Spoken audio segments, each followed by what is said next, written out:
हे बघा कडधान्यांपासून कसे रोप तयार होतात.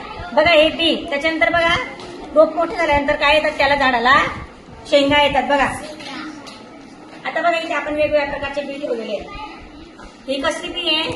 कढीपत्ता. कढीपत्ता माहिती ना, ते झाड.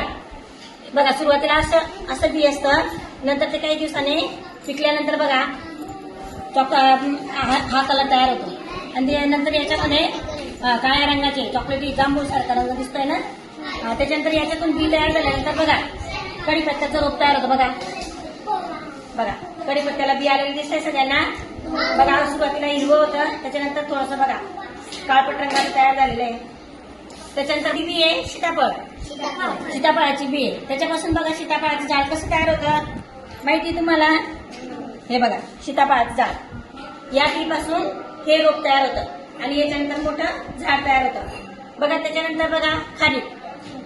हे बघा एक बाबूची बी. बघा ही बाबू जे आपण बाहेर झाडं बघतात ना मोठमोठी, ती बाबूची बी. त्याच्यानंतर बघा खारीक. ही काय आहे? खारीक. काय आहे? हा. याच्यात नंतर बघा हे बी, हे कसले बी आहे? खारीक. त्याच्यानंतर बघा हे टरबूज. टरबूज खातो ना आपण, टरबूजची बी आहे. त्याच्यानंतर बघा जी आपण गव्हाची पोळी खातो ते बघा ह्या बी पासून तयार होतं गव्हाचं झाड. याला काय म्हणताय बघा, हे जवस. याला काय म्हणतात? जवस. गव्हाच्या रोपाला, गव्हाच्या बीला काय म्हणतात?